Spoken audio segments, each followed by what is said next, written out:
Amigos, buenas noches y bienvenidos una semana más a América Directo. Hoy tenemos preparado un programa muy especial porque vamos a pasar desde El Salvador, nos iremos a México, de México a los Estados Unidos iremos a Argentina, y esa entrevista que hemos visto de Tucker Carlson con Milei, que ha batido el récord de visitas en X. También veremos la verdadera cara de Bukele, amigos, que ha estado en la ONU y se ha defendido de todos sus ataques.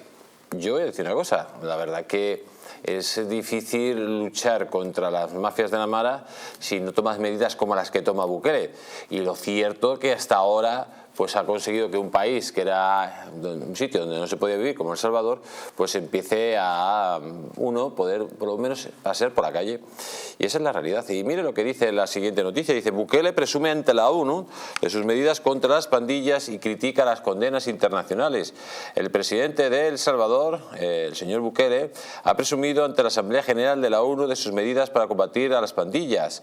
Dijo lo siguiente: tomamos la decisión de depurar el Ministerio Público, el órgano judicial y el sistema carcelario. Además, cambiamos las leyes para asegurarnos de que los terroristas no salieran de nuevo de la cárcel.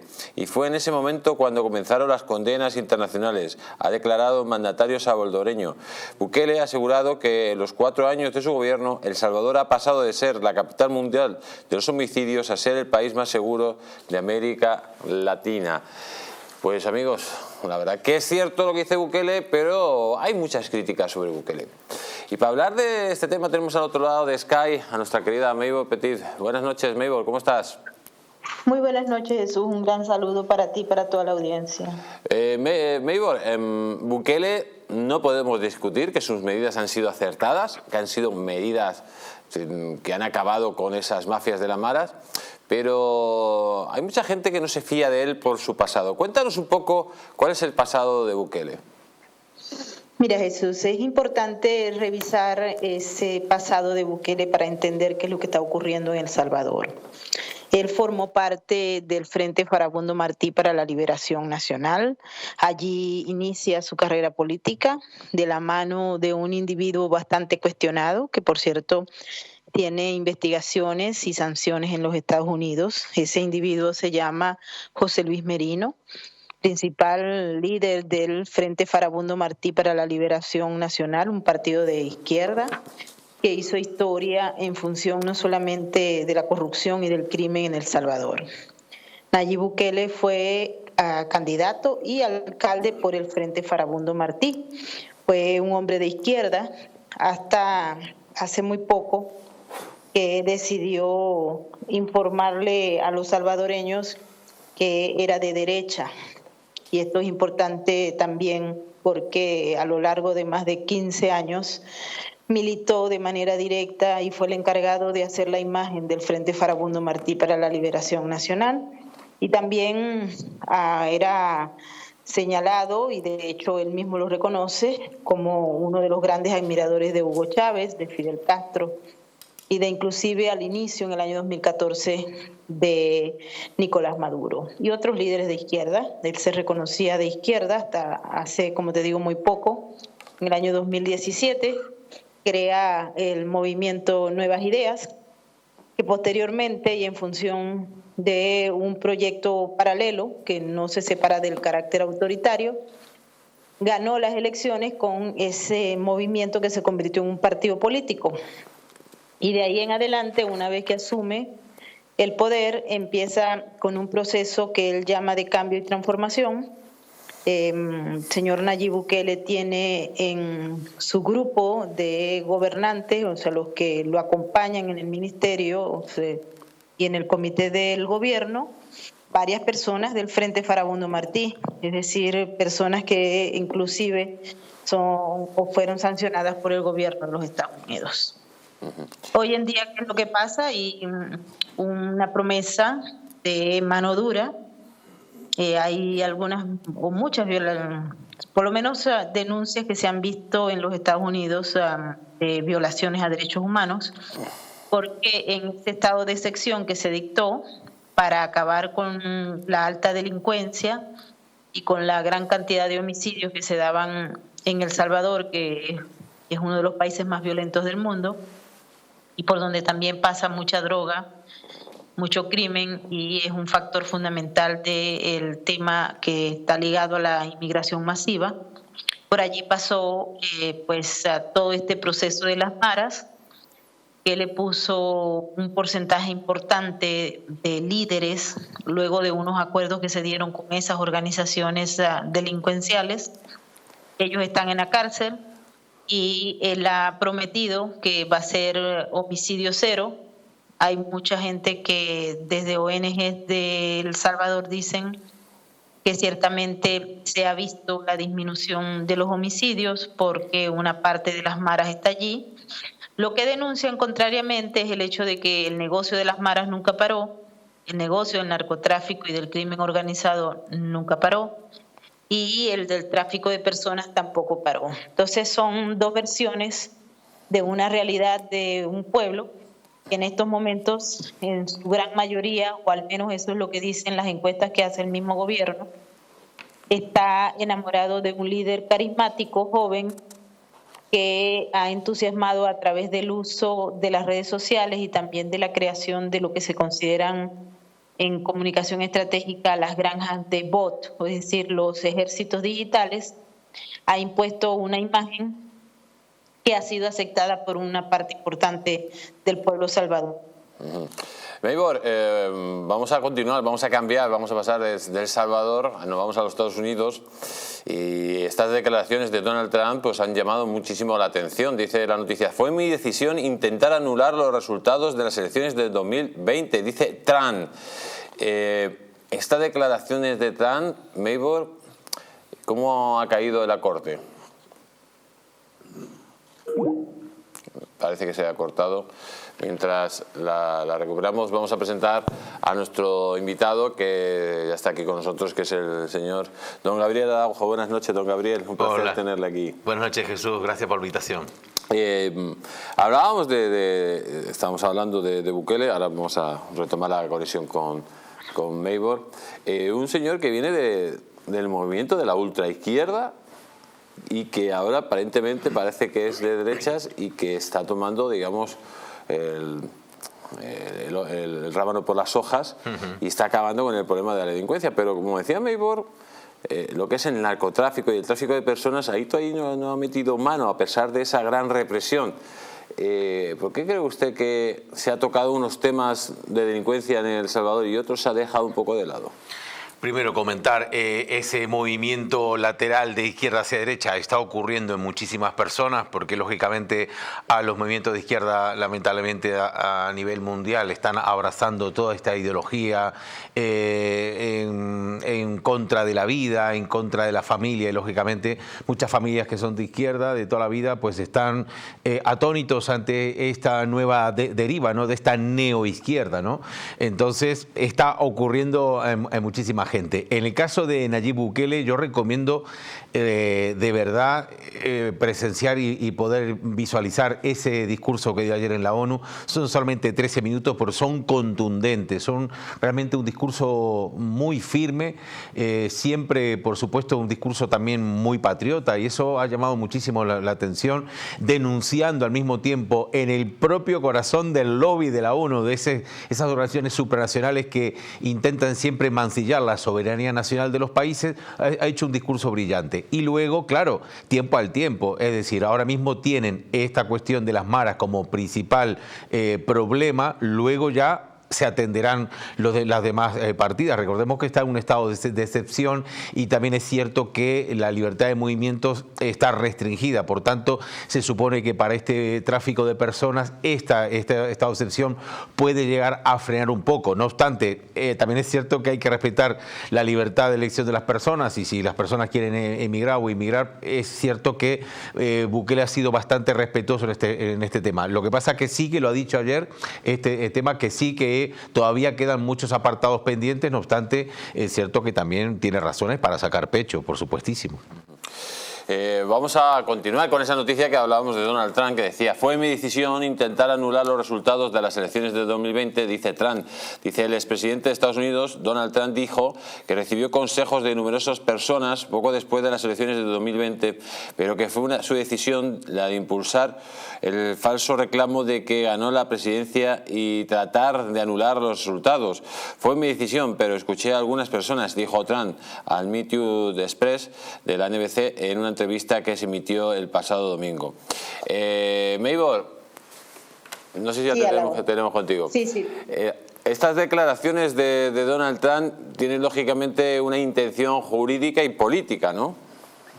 Absolutamente. Hay que recordar que el presidente Donald Trump está siendo señalado en dos casos, uno en Georgia y otro en Washington, D.C., de haber hecho reclamaciones falsas sobre lo que él consideraba era unas elecciones robadas. Esa es la palabra que se utiliza.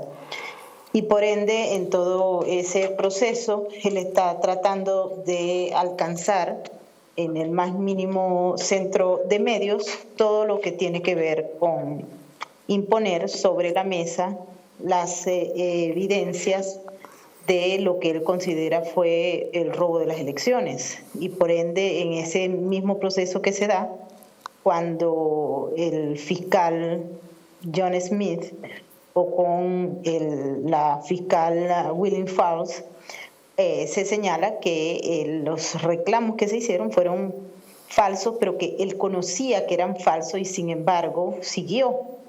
En el caso de Georgia se le acusan junto a 12 miembros de su equipo legal que han también señalado que sería absolutamente absurdo y contra la Constitución y las leyes de los Estados Unidos que se le acuse a un abogado por dar consejo legal.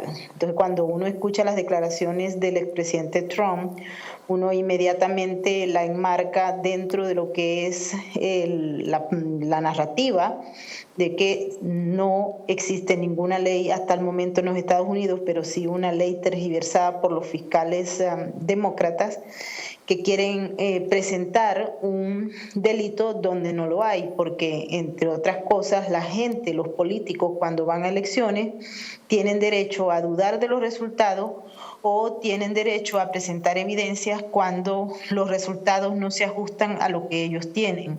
Y en el caso del expresidente Donald Trump, si bien la campaña de medios y la narrativa dice que no hay evidencias, él ha señalado que tiene miles de evidencias que presentar ante la Corte, Jesús.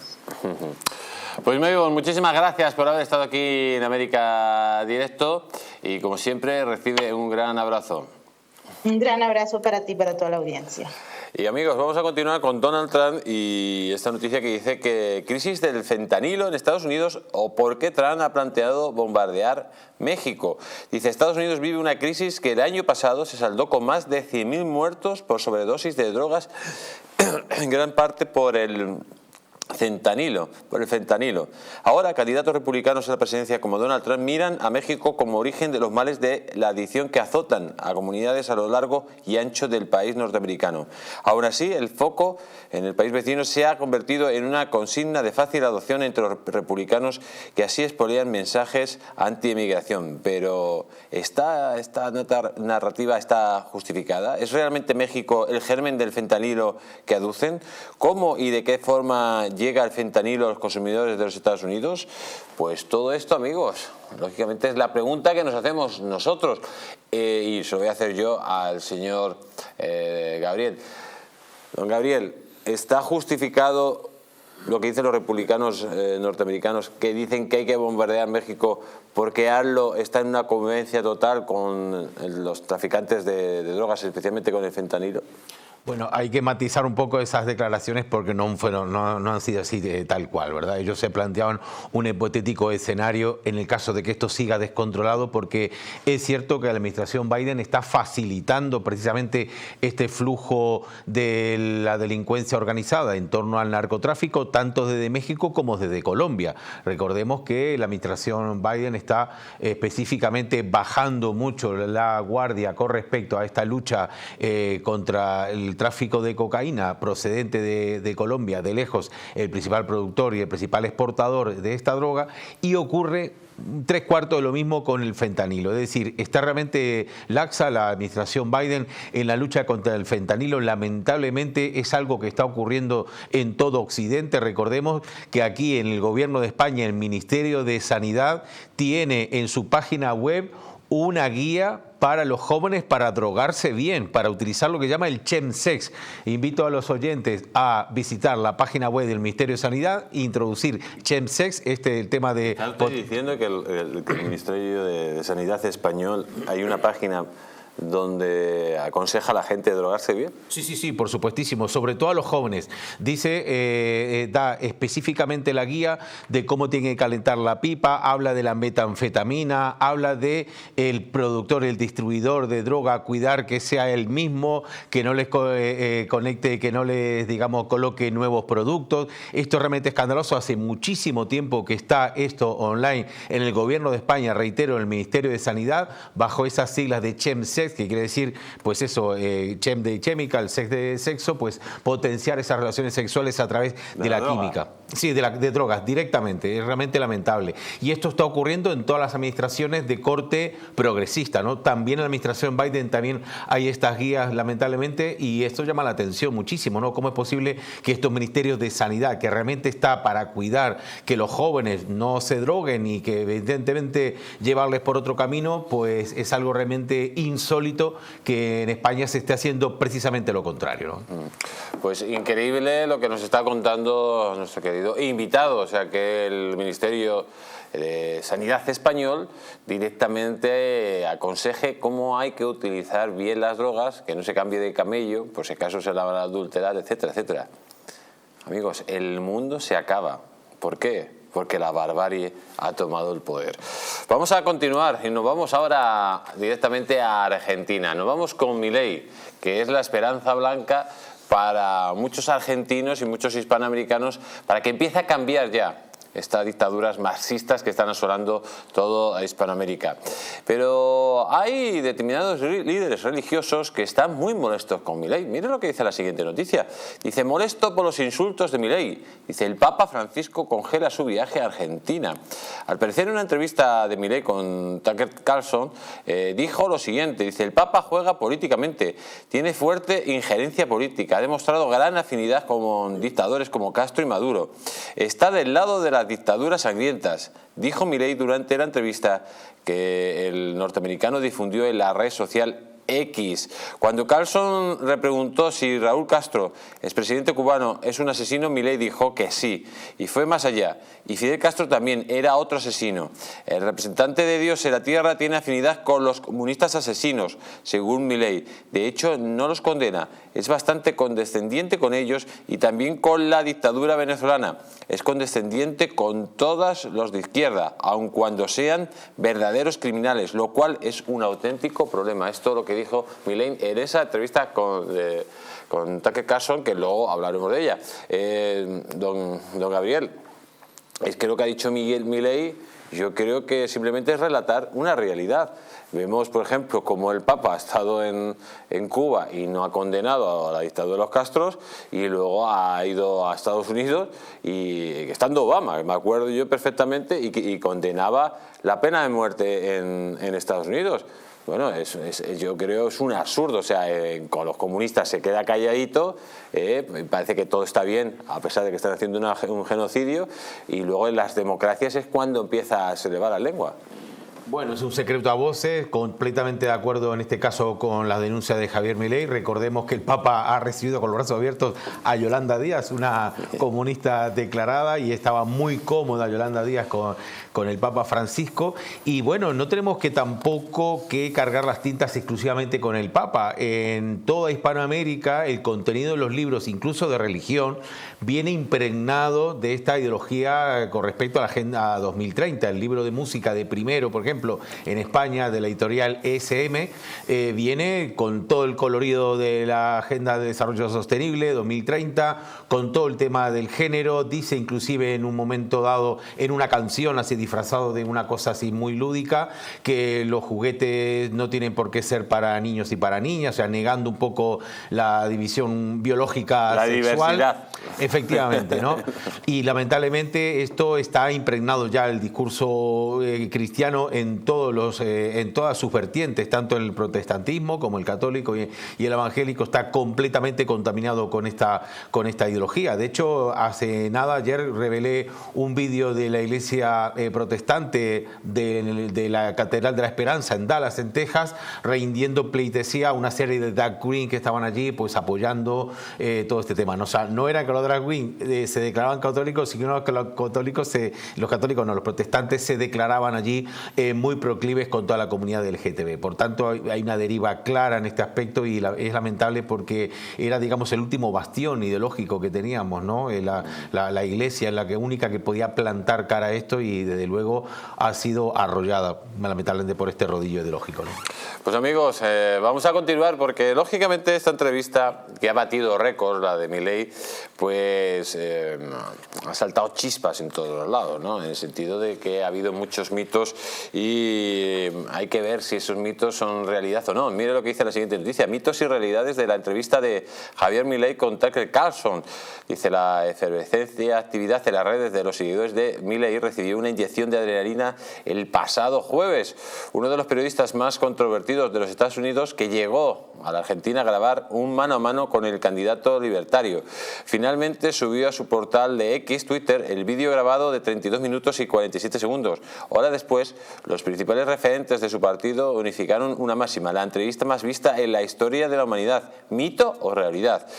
Para arribar a ese dato, los libertarios compararon las visualizaciones de tweets de Carlson con otros y aseguraron que los 413 millones de vistos que actualmente tiene la publicación consistían en la mayor cantidad de la historia.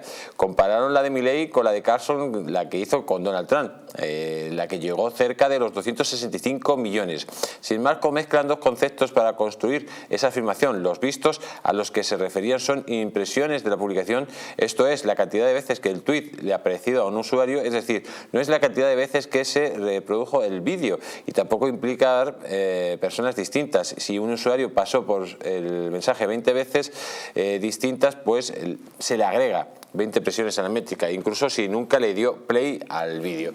Bueno, para hablar de esta entrevista y para hablar del terremoto Milei, tenemos a nuestra querida Azabache, que sabemos que ya vive en Argentina, y quiero que me dé sus impresiones.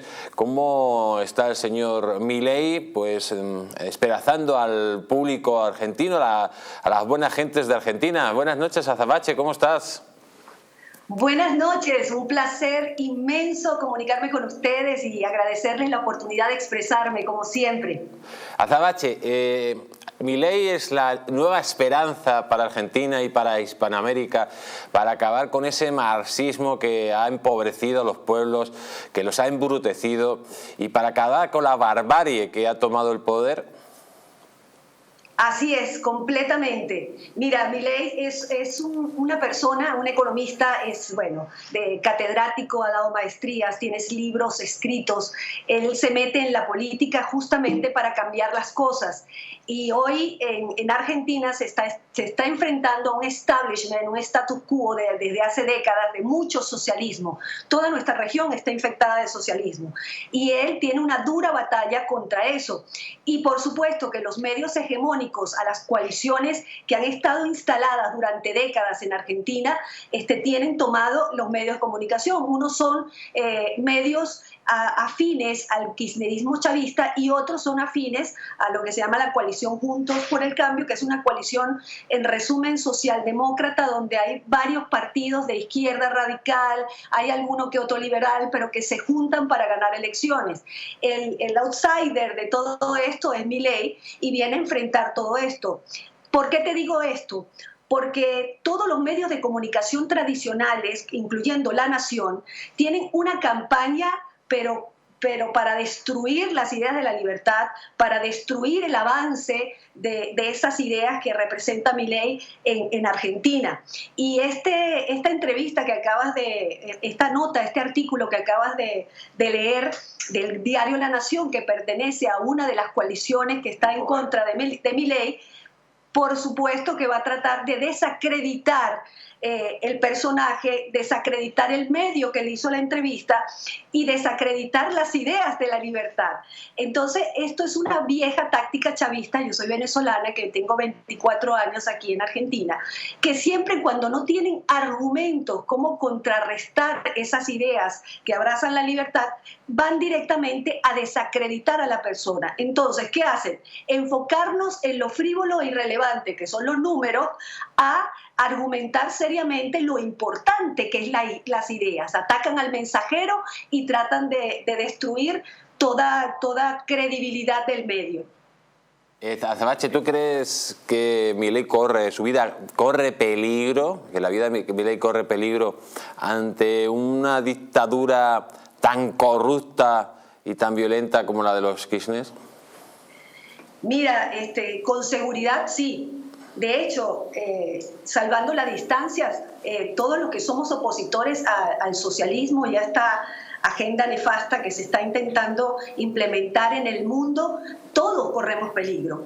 Pero no por eso debemos bajar los brazos y no por eso debemos bajar la guardia. Esta batalla cultural y la batalla de las ideas se tiene que dar, pero con toda la fuerza, y ni siquiera, y fíjate que te voy a decir algo más, ganando Milei hay que seguir dando la batalla cultural y de las ideas, porque a la vuelta de la esquina vas a encontrar un Maduro, un Chávez, unos Kirchner, buscando un hueco, un espacio para volverse a meter con las ideas socialistas. Recordemos que ellos no tienen la batalla cultural ganada desde hace muchas décadas, y por eso es que yo estoy viendo un momento histórico aquí en Argentina, donde Milei nos ha entregado a toda la ciudadanía conocimiento. Yo veo un gran despertar en la sociedad argentina, que eso es lo que tiene más preocupado a todo este establishment, y hablo de políticos, hablo de periodistas ensobrados, de medios aliados a todo esto, hasta artistas, sindicatos. O sea, él se está metiendo con todo un establishment que yo no solamente lo veo aquí en Argentina, también se está metiendo con el establishment del Foro de Sao Paulo, del Grupo de Puebla y de toda esta gente comunista y socialista,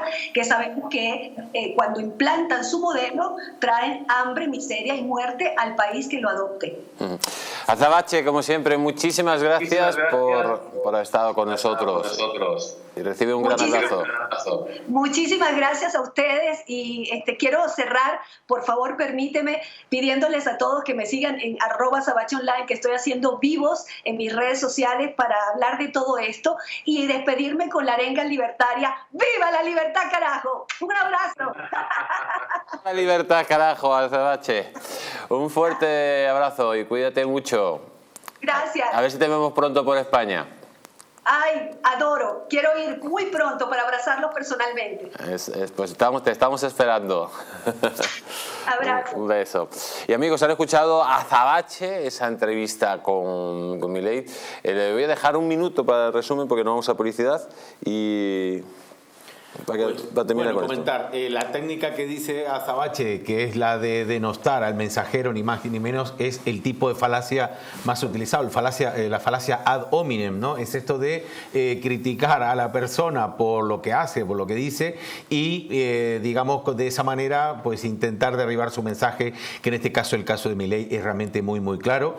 Y bueno, llama la atención también que haya sido esta crónica, el reportaje hecha por Carl Carlson, que también ha sido un personaje realmente perseguido en Estados Unidos. Fue despedido por la Fox, recordemos, precisamente por ese camino muy liberal y muy libertario. Así que bueno, realmente me parece que se han juntado allí dos personajes que son icónicos, cada uno en su apartado, y bueno, realmente fue muy muy muy interesante. Además con la Plaza de Mayo, un sitio que conozco muy muy bien, ahí de fondo, la verdad que es muy bonito el reportaje, sí.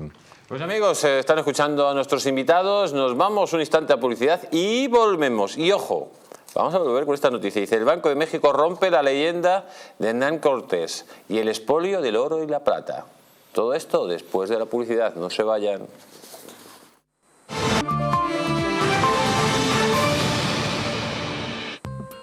¿Quieres proteger tu sistema inmunitario de la gripe, COVID y otras enfermedades?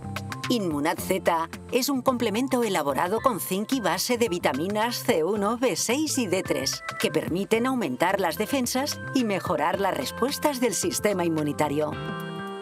Además, posee antioxidantes que reducen el envejecimiento y mejoran el estado de ánimo. Con Inmunad Z, las defensas al poder. Acércate a tu tienda más cercana o visita la web naturhaus.es.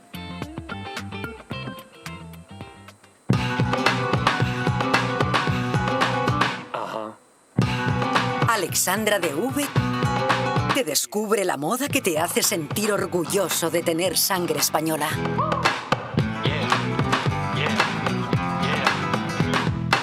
Estilo, moda y arte con orgullo de patria. Visita la web alexandradev.com. ¿Una noche larga de fiesta con los amigos? ¿Has terminado cansado y con una copa de más? Ahora en exclusiva en Naturhaus, Staff Detox. El remedio que acaba con esas resacas eternas del día siguiente. Acércate a tu tienda más cercana o visita naturhaus.es.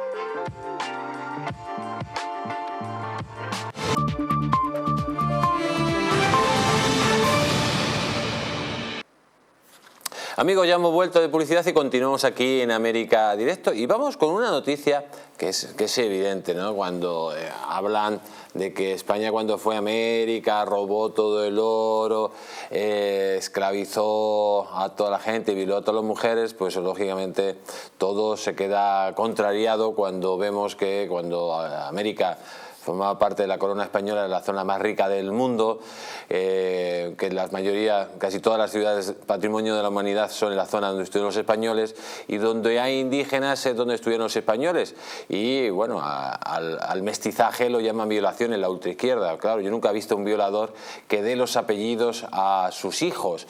A los de ultraizquierda, como quieren manipular todo, pues lógicamente dicen cualquier cosa, porque son resentidos sociales. Pero mire lo que dice esta noticia, que rompe la leyenda negra de que España le robó todo el oro a México. México no existía cuando España llega allí. Había una serie de tribus sometidas por el canibalismo y los sacrificios humanos de los aztecas, y esas tribus se rebelaron, lideradas por Hernán Cortés, y acabaron con los aztecas, con el canibalismo. Y luego fueron los españoles precisamente los que se levantaron contra la corona e independizaron la Nueva España de la corona. Pero bueno, esa es la historia, lo demás son farfullas. Dice la noticia lo siguiente, dice: el Banco de México rompe la leyenda de Hernán Cortés y el expolio de oro y plata. Atención lo que dice esta noticia. España, dice, cuando llegó Hernán Cortés, pues encontraron mucho oro y mucha plata en Nuevo México, en México, y según los historiadores se convirtió en uno de los países más ricos del mundo gracias a la extracción de estos metales preciosos, joyas y oro. Sin embargo, ahora el banco de este país, el de México, ha roto la leyenda y ha asegurado que no se llevó tanto España de México. Ha sido el historiador especializado en Hispanoamérica, Juan Miguel Zunzunegui, quien ha hablado sobre el tema y ha explicado que según los datos del Banco de México, desde 1521 hasta el 2021, 500 años, solo se extrajo el 7% del total del oro de toda la historia del país, y de ese 7% lo que se va a España es el 20%. De ese 7%, concreta, amigos. No nos robaron nada, pero además no se lo llevaron, se quedó aquí, asegura Zunzunegui. En su opinión, esta leyenda es un discurso para justificar la mediocridad y decir que somos pobres porque hace 500 años los españoles nos liberaron del canibalismo y los sacrificios humanos de los aztecas. Pues ahí lo tenemos, amigos. Mientras México no sea capaz de reconocer quién es su padre, que es Hernán Cortés, pues era un país directamente huérfano. Y claro, si ustedes van a México y ven ya la Ciudad de México, y era la ciudad más importante del mundo, la más rica, con más coches de caballos que París, que Londres, que Roma, que Madrid, donde pasaba más del 50% del comercio mundial pasaba por sus tierras. Solo tienen que ver que van, por ejemplo, a San Miguel el Grande y ven retablos de oro, chapados en oro. La riqueza que dejaron ahí los españoles. Y por cierto, señor perito, como perito informático, don Gabriel, es que esto ya lo certifica hasta el Banco de México, que solo ha salido el 7% de la riqueza de México, y de ese 7% solo llegó a España el 20%, que eran lógicamente los impuestos que llegaban, el quinto real, que llegaban para mantener todas esas estructuras virreinales. Bueno, la leyenda negra cada vez pierde más fuerza con las evidencias históricas y científicas que se están encontrando. Aquí la X de la que nadie habla es Gran Bretaña, que es a donde ha ido todo ese oro que les falta a los americanos, ¿no? En principio. Y bueno, yo creo que esto no tiene más recorrido. Lamentablemente México, bajo este gobierno de López Obrador y este discurso completamente teledirigido, completamente falsario, adoctrinador, y que está realmente creciendo en el sentido de la oposición que está encontrando dentro de los propios historiadores, que están diciendo, oiga, no diga más disparate, esto no ha ocurrido así. ¿Cómo es posible que 100 o 120 soldados bajados de 2 barcos pueda con 50.000 o con 60.000 efectivos? O sea, esto es realmente insólito, no se lo puede creer nadie.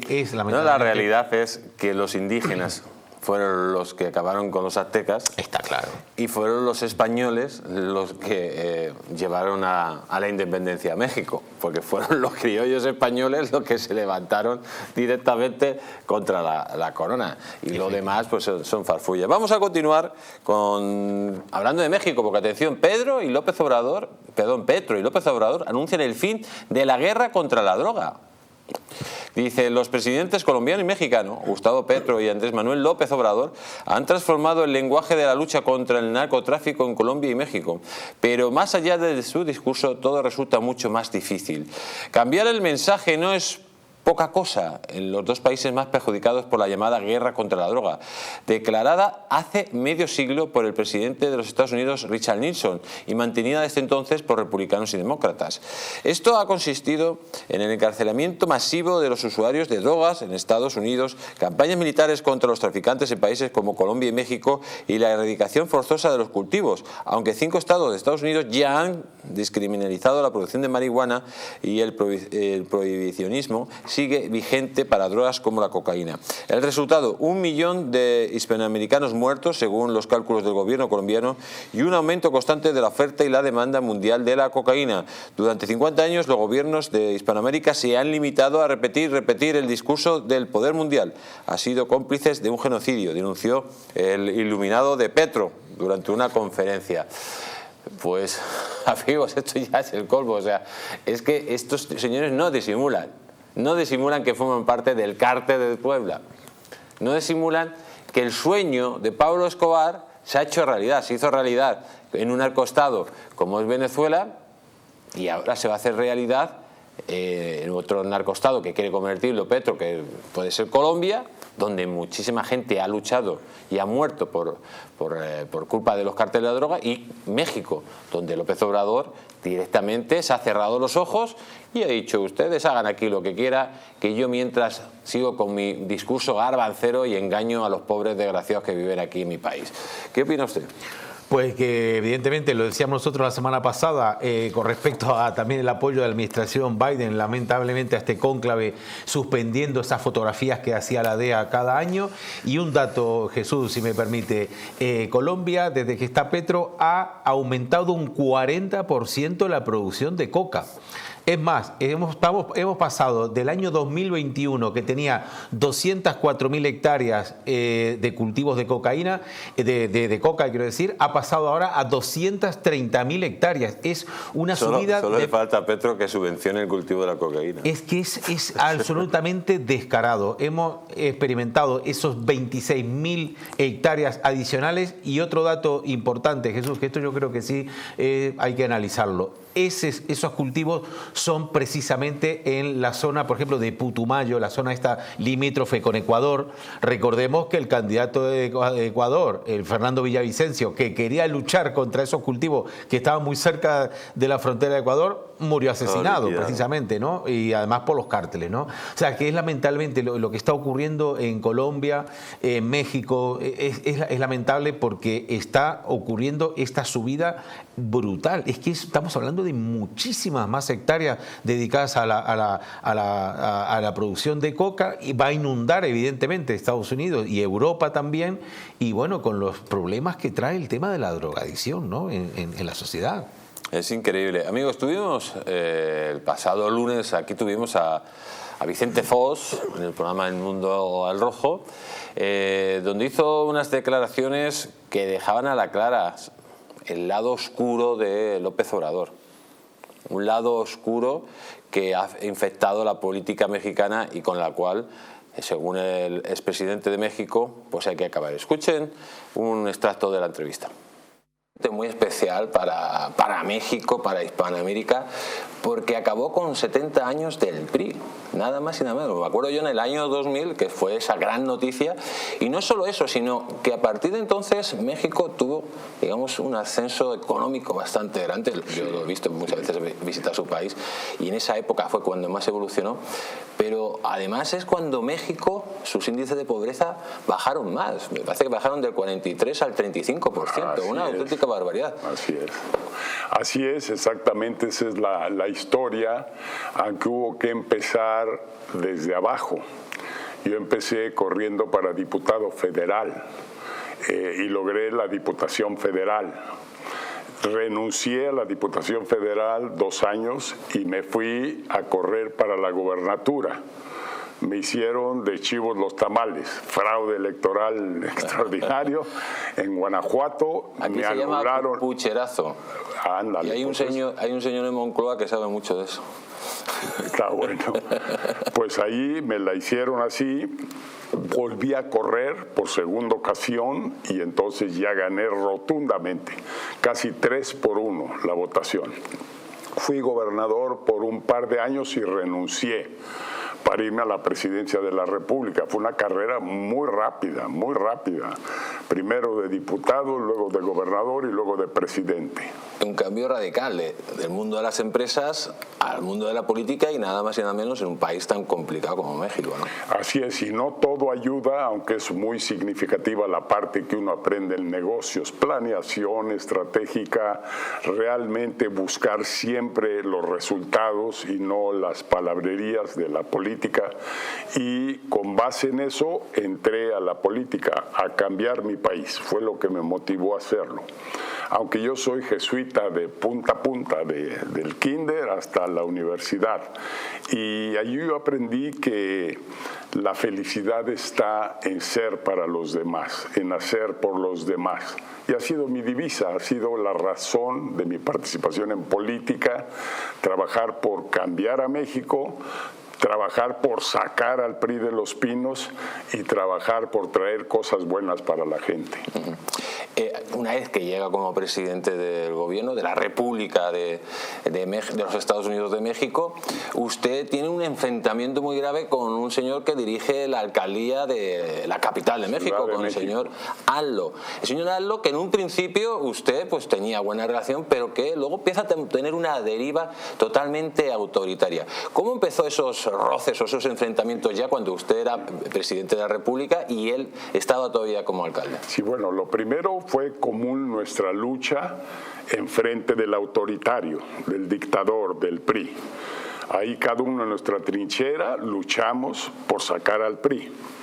Una vez que logramos eso, que lo logro yo, empujar y sacar al PRI, él entra en la Ciudad de México y entra de gobernador de la Ciudad de México. Bueno, ahí empezaron los choques.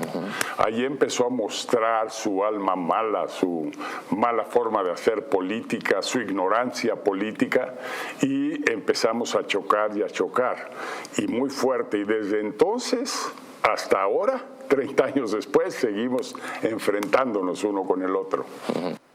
Pues ahí tenemos las palabras en exclusivas de don Vicente Fox, que hablaba, don Gabriel, directamente del alma oscura de Allo, que ya venía este hombre con esa actitud mala, y lo estamos viendo en México, que se está convirtiendo en un narcoestado, en un país sin libertades, en un país que después de 70 años, que se acabó prácticamente con una semidictadura como la del PRI, ahora quiere meter una dictadura para el estilo Maduro. Y lo peor es que lo está haciendo de la peor manera posible, ¿no? Potenciando esos cárteles, lamentablemente. Y bueno, da gusto ver a un político de estas características, Vicente Fox, lo bien que está para la edad que tiene, y de verdad con esa sabiduría, esa experiencia, ese aplomo, ese estar sin tener que jugarse nada. Realmente estamos viendo aquí la honestidad de este caso, de este político, que además ha sido así, su personalidad siempre ha sido así. Él realmente ha conservado este discurso durante su vida política, y es de agradecer que ya a la edad que tiene, además, pues conserve esos mismos preceptos, ¿no? Que son de agradecer, sí. Pues amigos, vamos a ponerles un vídeo muy rápido, y en breve vamos a ir con don Guillermo Rocafort, de Petro. Ojo cómo toda la asamblea de la ONU se ha quedado, amigos, para escuchar el discurso de este iluminado. Véanlo.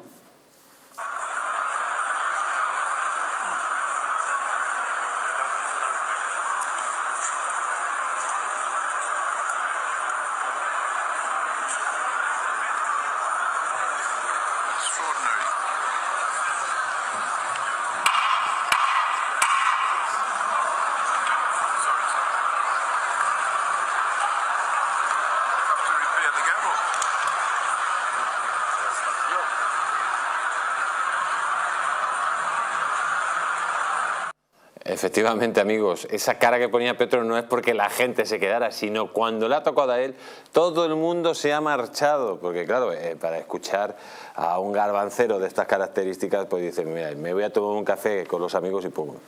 Bueno, aplaudido en España y han dado hasta la llave de Madrid y demás, aquí, ¿no? Prácticamente, porque así le regalan el Escorial. Para que vea realmente, bueno, como la proyección internacional de estos personajes ya es indisimulable, ya es poca la gente que pueda realmente creerse este tipo de discursos falsarios, que lamentablemente, como estamos viendo, lamentablemente en el caso de Colombia, que era un país maravilloso. Yo estuve hace 4 años, de hecho estuve en Bogotá, y estuve realmente, francamente, sorprendido de lo bien que estuve en Medellín, que en las épocas que no se podía estar. Yo estuve hace 3, 4 años, la verdad que estaba fenomenal Medellín, se podía estar en las terrazas, se podía pasear, cosa que cuando yo fui a principios de los 90 no se podía, y la verdad que esta persona otra vez está lamentablemente estropeando todo eso, y nuevamente la inseguridad está acampando a sus anchas por Colombia, ¿no? Pues efectivamente, amigos, pero fíjense lo malo de todo Iberoamérica, porque lo que dice esta noticia, dice: Lula da Silva destaca en la ONU la crisis climática y la desigualdad. La Amazonía está hablando por sí sola. Dice Lula da Silva, que yo, amigos, la verdad que nunca he visto a este hombre hacer nada por la Amazonía. Lo único que hizo es comprar el Tribunal Supremo para que luego le dejaran libre y ganara las elecciones después de un puchero. Tenemos al otro lado de Sky a nuestro querido Guillermo Rocafort. Don Guillermo, buenas noches, ¿cómo está usted? Muy buenas noches, querido amigo, y buenas noches a Gabriel, que está ahí, que le he oído, y también a todos tus espectadores, a tu magnífica audiencia. Muchas gracias. Don Guillermo, estábamos hablando de lo que dice Lula da Silva. Dice que la crisis climática y la desigualdad, o sea, une la crisis climática, la supuesta crisis climática, con la desigualdad y con los problemas de la Amazonía. Lo cierto es que esta gente utiliza un discurso que es una auténtica ensalada mental, que es para los pobres de espíritu y de mente, ¿no? Bueno, la verdad es que Lula da Silva tiene un doble discurso, al menos que se le pueda reprochar, ¿no? Tiene un discurso de consumo interior, que es el que le llevó al poder, pues de respeto al medio ambiente, de respeto al Amazonas, de respeto a la diversidad, todas estas cuestiones, pero no hay que olvidar que hay otro discurso que es mucho más fuerte, que es el del presidente Lula en el grupo BRICS, donde claramente se ha posicionado por por las naciones que siguen apostando por los combustibles fósiles, como es el petróleo, por ejemplo, lo que pasa, por ejemplo, en la India, en Rusia, en China. Entonces, claro, tiene un gravísimo problema, porque combinar ese discurso externo de un posicionamiento geopolítico claro con respecto a economías que se sustentan en elementos, hay que reconocerlo, efectivamente contaminantes, con un discurso de consumo interno donde vuelve a los topicazos de la izquierda de siempre, pues eso va a ser muy difícil ir por esa delgada línea roja que hay, que separa esas dos posturas absolutamente contrarias, querido amigo. Hemos visto discursos en la ONU, como el de Petro, que ha sido un discurso que lógicamente es difícil de entender para una persona que tenga dos dedos de frente, pero claro, todos estos van en la misma sintonía. Todos coinciden en la crisis climática, en la apocalipsis climática. ¿Qué ha hecho Lula para salvar la Amazonía? Porque que nosotros sepamos, Lula, como por ejemplo Chávez o Maduro, han hecho todo lo posible para deforestar precisamente el Amazonas, ¿no? Ciertamente, no ha hecho absolutamente nada. Sus políticas económicas son absolutamente continuistas con respecto a las de su predecesor en el cargo, Jair Mesías Bolsonaro. Es decir, ellos van a explotar sus recursos y entre ellos está, lógicamente, el Amazonas y todos los bosques y toda esa zona que es muy rica en recursos naturales, como podemos hablar de las minas y del petróleo. Es decir, o sea, realmente Brasil va a seguir en esa línea de seguir fortaleciéndose económicamente por la vía de como las naciones emergentes, ¿no? Entonces, realmente intentar ahora posicionarse con el mundo woke unipolar que defiende pues esa visión de la energía renovable como una especie de religión o idolatría es, bajo mi punto de vista, y como he dicho anteriormente, una medida de consumo interno, un lavado de imagen, un lavado de cara, porque realmente Brasil, con todas las empresas, todos los intereses económicos y los vínculos que tiene con los países del BRICS, que precisamente se caracterizan porque pasan absolutamente esta cuestión, denota pues una cierta fragilidad y al final eso le va a exponer, lógicamente, desde el punto de vista de la política interna, cuando le reprochen estas contradicciones y estos alardes de idolatría woke absolutamente, totalmente, que no tiene ningún sentido, ¿no? Y por último, ¿cree usted que Lula va a establecer un régimen que sea imposible de tumbar, que esta vez no se le va a escapar nada? Yo creo que no. Yo creo que Brasil es una nación llamada a ser de las más importantes en el medio-largo plazo, a nivel de extensión, de población, de riqueza, de intereses económicos. Una cosa es que pretenda atornillarse, pero lógicamente no hay que olvidar, y lo vimos en las últimas elecciones, que fueron muy reñidas, con sombras de pucherazo, de intervenciones, de control. Ya hemos visto de las redes sociales un poco lo que pasó exactamente entre Biden y Trump, ¿no? Entonces, allá hay un ejército muy poderoso, con mucha presencia en la sociedad civil, con universidades, colegios, empresas incluso.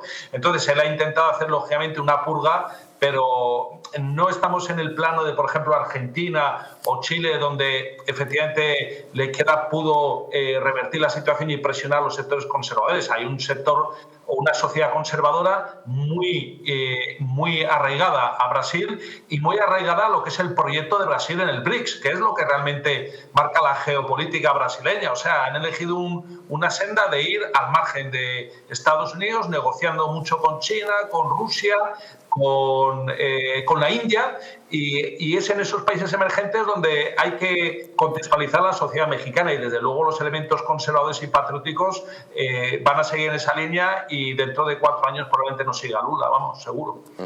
Pues don Guillermo Rocafort, muchísimas gracias por haber estado aquí en América Directo. Un fuerte abrazo. Un fuerte abrazo, muchas gracias. Un fuerte abrazo. Y ya nos queda 30 segundos, don Gabriel. Si quiere usted en 15 segundos hacer el broche final del programa. Pues es que realmente totalmente de acuerdo con Guillermo, y en este caso que Lula apoya al BRICS y además que esté el Banco de Desarrollo del BRICS presidido por Dilma Rousseff, su antecesora. Es decir, que este hombre esté hablando en contra de las oligarquías cuando realmente está apoyándolas de manera descarada, completamente descarada. Recordemos que su anterior condena y luego recuperación ha sido por corrupción con un banco, ¿no? Es decir, que no se sostiene de ninguna manera este tipo de discurso. Amigos, la verdad que el discurso de la izquierda es que no se sostiene. Hoy dice A, mañana la Z y mientras hace todo lo del medio. Nos vamos. Muchísimas gracias, don Gabriel, por estar con nosotros. Muchísimas gracias a todos ustedes por estar aquí en América Directo y nos vemos la próxima semana. Un fuerte abrazo, amigos.